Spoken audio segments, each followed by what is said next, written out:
The mid-July morning dawned with low clouds hugging the mountainsides, making a beautiful backdrop on our drive to breakfast in the biblically inspired town of Phoenicia, New York, there to drop in at the 60s-inspired Phoenicia Diner. This was built in 1962, and everything that we've brought into this place to enhance it has been from that era as well. Mike Chaffee never imagined owning a diner. A Brooklyn boy, he'd had a career in set design for theater and TV, but he knew this diner even as a kid. We had a weekend place about 30 minutes past this diner, so every weekend my family and I would drive by. I was always looking at it longingly. I think one of my children said to me, "You love food, why don't you give this a shot, as a career?" I didn't realize that would be my midlife crisis, but you're inside my midlife crisis. The food here is delicious.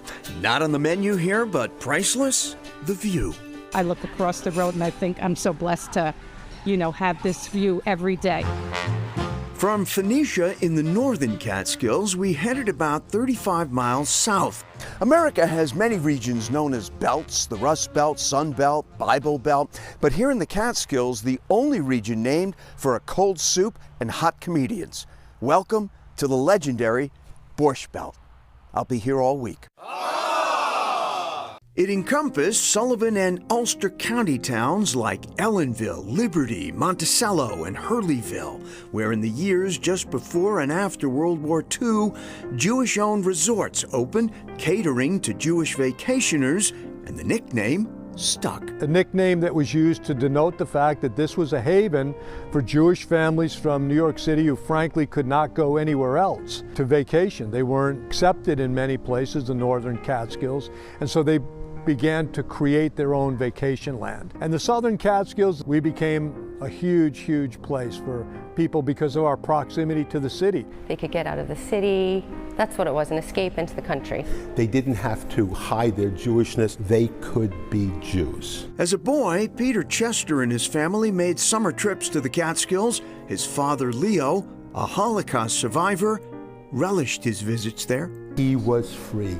It was his Disneyland. It was Disneyland. Today, Peter sits on the board of the Catskills Borscht Belt Museum in Ellenville, which opened in a former bank in 2023 and is filled with artifacts of the Borscht Belt's golden age. And this is your family's history.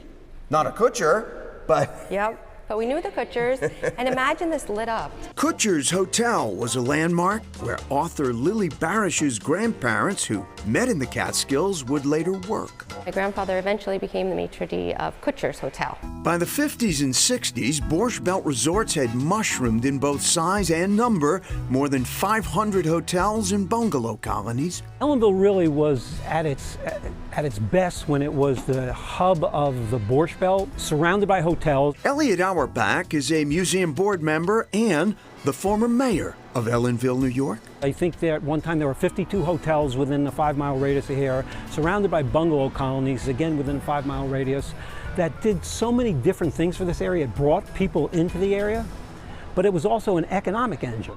As the Borscht Belt resorts matured, they became cultural and entertainment engines too, and in no way more so than comedy. It was the birthplace of stand-up comedy. Joan Rivers, Jerry Lewis, Mel Brooks, the Rat Pack. So this was the place to be. It certainly seems as if anybody who is anybody in the world of comedy got their start here in the Catskills. But alas, by the late 70s, the laughter and the resorts themselves were fading away. Today, few physical reminders of the resorts survive, save for the eerie relic that was the Neverly Grand Hotel in Ellenville, which managed to limp along until 2009. But a strong desire to keep alive the history of the Borscht Belt survives. The museum in Ellenville has had strong support and has plans to grow. Borscht Belt history has re-entered pop culture. Lily Barish has sent her mystery novels in Borscht Belt resorts. I think it just brings it back. We need to remember it. Photographer Marissa Scheinfeld's book, The Borscht Belt, powerfully captures what was. Scheinfeld also founded the Borscht Belt Historical Marker Project, which commemorates significant points of Borscht Belt history. In Hurleyville, John Conway led us to the marker honoring one of my cultural heroes, Mel Brooks, and the nearby hotel where his career began. What better person to epitomize the Borscht Belt than Mel Brooks? And the only remaining Borscht Belt relic may have a second act. So the Borscht Belt has been a second home for you? For my whole life, basically. Developer Keith Rubenstein now owns the property and hopes to reopen it as a contemporary resort. So it's really the rebirth of an iconic Borscht Belt resort. It really is. The legendary Borscht Belt is history now, but succeeding generations are still finding their way here, still drawn to the enduring welcome of these green woods and rolling hills.